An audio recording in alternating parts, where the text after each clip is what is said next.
I'd like to welcome everyone to Yellow Creek Park. Again, my name is Ross Lee. I've served as the director of the Daviess County Parks now 20 years, and on behalf of the Daviess County Fiscal Court and the Daviess County Parks Board, I welcome you.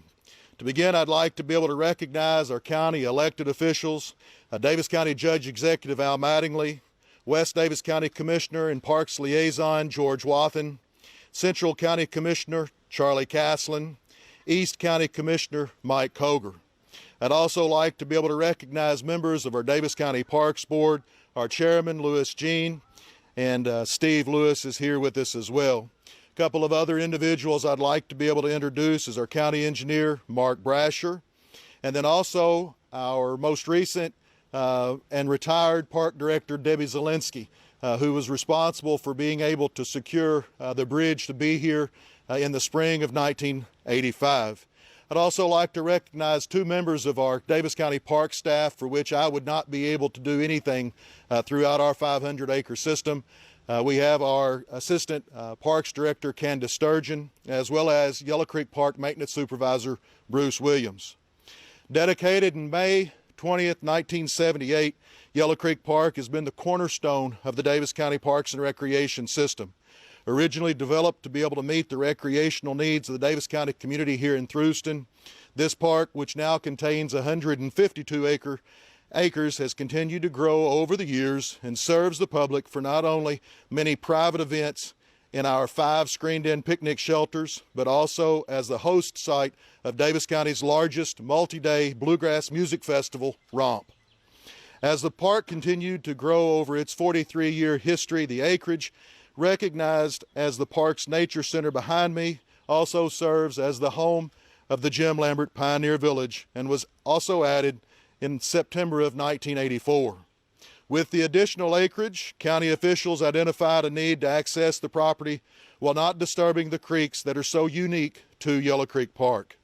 So in the spring of 1985, this Pratt through Truss iron bridge that we are recognizing today was installed in one piece to be able to allow pedestrians and our maintenance staff to cross onto this new property.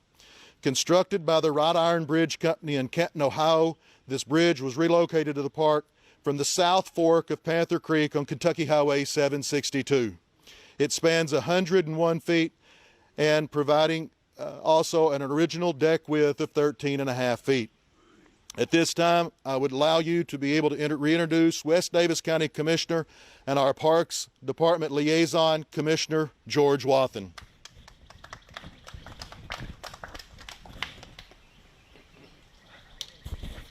Well, I just want to mention the fact that in the beginning we had quite a debate. We knew we had to fix this bridge, but the debate was whether or not we preserve this iron structure. The park board really unanimously agreed that they thought it was something that was important, so we did that. And I think it's appropriate as an entrance to the Jim Lambert Pioneer Village, and it's a great day that we're opening it up and getting ready for Romp. So that's it. Thank you very much, Commissioner. Oh, your sunglasses. And at this time, I would also like to be able to introduce Daviess County's Judge Executive, Al Mattingly.